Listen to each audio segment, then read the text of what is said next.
సాధ్యమైనంత త్వరగా పిల్లలను కనాలని కొత్తగా వివాహమైన జంటలకు సూచించారు తమిళనాడు ముఖ్యమంత్రి ఎంకే స్టాలిన్. ఈ సందర్భంగా డీలిమిటేషన్ అంశాన్ని ఆయన ప్రస్తావించారు. కుటుంబ నియంత్రణను పాటించినందుకు తమిళనాడు ప్రస్తుతం రాజకీయంగా నష్టపోయే పరిస్థితులు నెలకొన్నాయన్నారు ముఖ్యమంత్రి స్టాలిన్.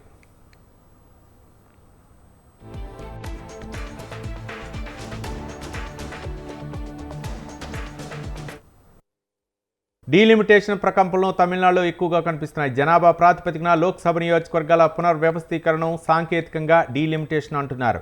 గత కొంతకాలంగా డీలిమిటేషన్ ఒక వివాదంగా మారింది. డీలిమిటేషన్ ప్రక్రియ నేపథ్యంలో వివాహం చేసుకున్న కొత్త జంటలు త్వరగా పిల్లలను కనాలని తమిళనాడు ముఖ్యమంత్రి స్టాలిన్ పిలుపునిచ్చారు. తాజాగా నాగపట్నంలో జరిగిన ఒక వివాహ వేడుకలో ఆయన పాల్గొన్నారు. జనాభా తక్కువగా ఉండటం వల్ల తమిళనాడు రాష్ట్రం లోక్సభ నియోజకవర్గాల పెంపు విషయంలో నష్టపోతున్న విషయాన్ని ప్రజలందరూ గమనించాలన్నారు. దీనివల్ల రానున్న రోజుల్లో తమిళనాడు రాజకీయంగా తీవ్రంగా నష్టపోయే అవకాశాలున్నాయని స్టాలిన్ పేర్కొన్నారు. దీంతో సాధ్యమైనంత త్వరగా పిల్లల్ని కనాలని, వారికి మంచి తమిళ పేర్లు పెట్టాలని ముఖ్యమంత్రి స్టాలిన్ సూచించారు. తమిళనాడులో ప్రస్తుతం మొత్తం 39 లోక్సభ నియోజకవర్గాలు ఉన్నాయి.